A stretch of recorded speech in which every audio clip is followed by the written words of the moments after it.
میں نے دنیا میں ان اقوام کی لالچ اور دنیاوی ساز و سامان میں ان کی حریصانہ دلچسپی کو دیکھا ہے۔ وہ ہم سے زیادہ طاقتور اور صاحب حیثیت تھے، ان میں ماہر اطباء بھی موجود تھے، وہ لوگ بیمار بھی ہوتے تھے۔ اب دیکھیے، نہ کوئی معالج رہا نہ کوئی مریض، سب فرا ہو گئے، ان کا نام و نشان تک نہیں رہا۔ پھر گہری اور لمبی سوچ کے بعد فرمایا، ہاں ایک بیماری ایسی ضرور ہے جس کا علاج ضرور کروانا چاہیے۔ حضرت منذر نے مؤدبانہ انداز میں پوچھا، وہ کون سی بیماری ہے؟ فرمانے لگے، اس روحانی بیماری کا نام گناہ ہے۔ پوچھا، اس کا علاج کس دوا سے کیا جائے؟ شیخ محترم فرمانے لگے کہ اس کا علاج استغفار سے کریں۔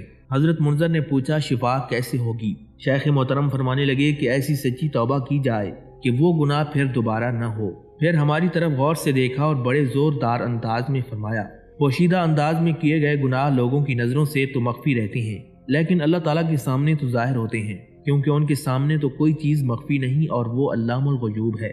وہ سینوں کے بھید خوب اچھی طرح جانتا ہے۔ چھپ کر گناہ کرنا ایک خطرناک بیماری ہے، لہٰذا اس کی دوا تلاش کرو۔ حضرت منذر نے پوچھا، آپ خود ہی بتائیں کہ اس کی دوا کیا ہے؟ شیخ محترم فرمانے لگے، خالص اور سچی توبہ ہے، جسے توبۃ النصوح کہتے ہیں۔ پھر شیخ کامل زار و قطار رونے لگ گئے، یہاں تک کہ ان کی داڑھی مبارک آنسوں سے بھیگ گئی۔ حضرت منذر نے یہ عجیب منظر دیکھ کر کہا، شیخ محترم بڑا تعجب ہے کہ آپ رو رہے ہیں، حالانکہ آپ کی عبادت، تقوی، خشیت اور اخلاص کا ہر طرف چرچا ہے۔ شیخ کامل فرمانے لگے، صد افسوس، ہائے غم، بھلا میں کیوں نہ روں؟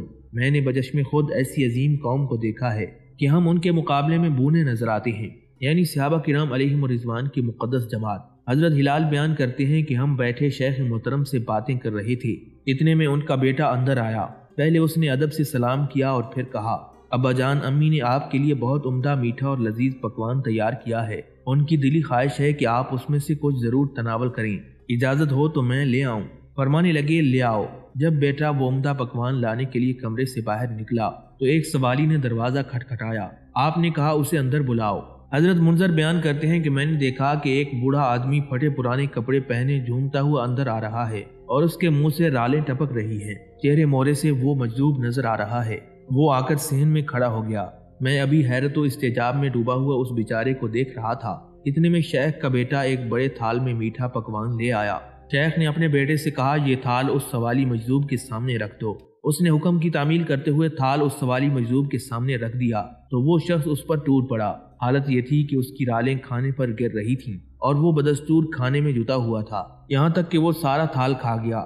بیٹے نے بڑی افسردگی سے کہا، ابا جان، اللہ کی بے پناہ رحمتیں آپ پر نازل ہوں۔ امی نے تو بڑے جتن سے یہ پکوان آپ کے لیے تیار کیا تھا، ہماری دلی خواہش ہے کہ آپ تناول کرتے، لیکن آپ نے ایک ایسے شخص کو یہ کھلا دیا جسے اتنا بھی نہیں پتا کہ اس نے کیا کھایا اور اس کا مزہ کیا تھا۔ شیخ محترم نے فرمایا، بیٹا اگر یہ نہیں جانتا تو کیا ہوا، ہمارا پروردگار تو جانتا ہے۔ ابھی یہ باتیں ہو رہی تھیں کہ شیخ کا ایک قریبی رشتہ دار آیا اور اس نے یہ اندوہناک خبر دی کہ حضرت امام عالی مقام امام حسین علیہ السلام کو میدان کربلا میں شہید کر دیا گیا ہے۔ حضرت شیخ ربیع بن خشیم رحمۃ اللہ علیہ نے یہ غمناک خبر سن کر انا للہ و انا الیہ راجعون کہا۔ شیخ کی زبان مبارک سے صرف اتنی سی بات سن کر اسے تسلی نہ ہوئی تو اس نے پوچھا، امام حسین علیہ السلام کی شہادت کے بارے میں آپ کی کیا رائے ہے؟ شیخ ربیع بن خشیم رحمۃ اللہ علیہ نے فرمایا، ہم سب کو اللہ تعالیٰ ہی کی طرف لوٹنا ہے اور وہی ان کا حساب لے گا۔ حضرت ہلال فرماتے ہیں، میں نے دیکھا کہ ظہر کا وقت قریب آ رہا ہے، سلسلہ کلام منقطع ہو جائے گا۔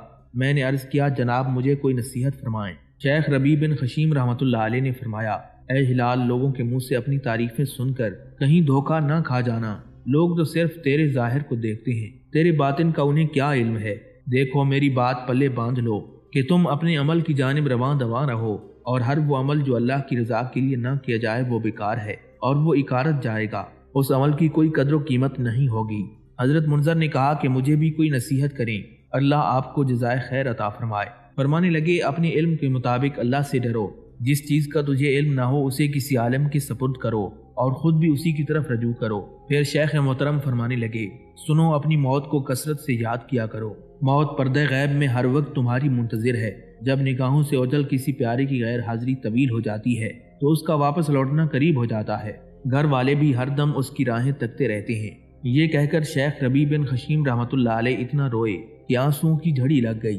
پھر فرمانے لگے، کل جب شدید زلزلے میں زمین کو ریزہ ریزہ کر دیا جائے گا، پروردگار عالم غیظ و غضب میں ہوگا، فرشتے صف باندھے کھڑے ہوں گے اور جہنم کو لا کر حاضر کر دیا جائے گا، تو بتاؤ پھر ہم کیا کر سکیں گے؟ حضرت ہلال بیان کرتے ہیں کہ جب شیخ نے بات ختم کی تو ادھر ظہر کی اذان ہونے لگی۔ بیٹے سے کہا آؤ چلیں، اللہ کا بلاوا آ گیا ہے۔ بیٹے نے سہارا دیا اور بائیں طرف سے میں نے سہارا دیا۔ ہم انہیں لے کر مسجد کی طرف چلے۔ حالت یہ تھی کہ شیخ ربیع بن خشیم کے دونوں پاؤں زمین میں گھسٹتے جا رہے تھے۔ حضرت منذر نے پوچھا جناب ابو یزید آپ معذور ہیں، اللہ کی طرف سے آپ کو رخصت ہے، آپ تو نماز گھر میں ہی پڑھ لیتے۔ فرمانے لگے آپ ٹھیک کہتے ہیں، لیکن میں نے مؤذن کو یہ کہتے ہوئے سنا آؤ کامیابی کی طرف، دوڑو کامرانی کی طرف۔ جو شخص کامیابی و کامرانی کی طرف بلائے تو اس کی آواز پر لبیک کہتے ہوئے جانا چاہیے، خواہ گھٹنوں کے بل چل کر ہی کیوں نہ جانا پڑے۔ حضرت فضیل بن عیاض رحمۃ اللہ علیہ نے ایک روز فجر کی نماز میں سورہ یاسین پڑھی۔ جب وہ اس آیت پر پہنچے وہ ایک تند آواز ہوگی جس سے تمام ہمارے پاس حاضر ہو جائیں گے، تو ان کا بیٹا علی بے ہوش ہو گیا اور طلوع آفتاب تک ہوش میں نہیں آیا۔ اس کی یہ حالت تھی کہ جب کسی سورت کو پڑھنے کا ارادہ کرتا تو اسے پورا نہیں کر سکتا تھا، اور سورہ زلزال اور سورہ قاریہ کبھی سن ہی نہیں سکتا تھا۔ کہتے ہیں کہ جب اس کا انتقال ہو گیا تو اس کے والد حضرت فضیل بن عیاض رضی اللہ تعالیٰ عنہ مسکرا دیے۔